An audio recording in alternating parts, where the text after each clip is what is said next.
मयूरभंज जिले में दिनकू दिन बढ़िबार लगी निशा कारबार। बाहर जिला तथा राज्य बेधड़क चालाण होउची ब्राउन सुगर सांगकू गंजेई। पुलिस को चकमा दे निशा बेपार चलैचंती बेपारी। अभियुक्त माने निशा कारबार व्यवहार करचंती नामी दामी गाड़ी। दामी गाड़ी रे चालाण करचंती निशा द्रव्य। एही परिप्रेक्षी रे मंगलवार संध्या समय मध्य एक दामी स्कॉर्पियो गाड़ी रे गंजेई चालाण बेले माड़ी बसिला पुलिस। बारिपदा टाउन थाना अधीन नुरुडी छकरे गंजेई चालाण होउथुवा बेले माड़ी बसला पुलिस। जणे अटक होइथुवा बेले गाड़ी 22 किलोग्राम गंजेई जबत करची पुलिस। अभियुक्त जनक बेतनटी थाना कृष्णचंद्रपुर अंचलर मानु राय।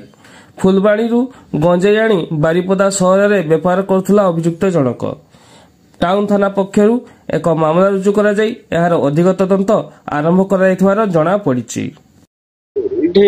पाखापाखि 22 किलो गंजेई जबत कराई जड़े जन को डिटेन कर रखाई ना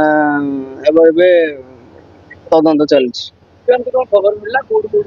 खबर है आज आम डे पेट्रोलिंग करुवा समय गोटे गाड़ीटा ये सस्पेक्टेड लगे ठिया रही पाखक आम आसु आसु सी दौड़ी पलैया चाहूला देखला बेलू आमको सन्देह है दीटा बैग थिला से बैग जो तो से सन्देह रोला कि सेठी गंजेई बास्ना भी आसूला आउ सी भी मानिला।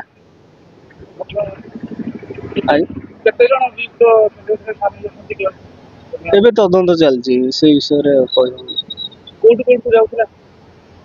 अधिक तदंत जना पड़ो से कौटू आनी से कौटू से पचरा उचरा से जना पड़े कौटू आसला।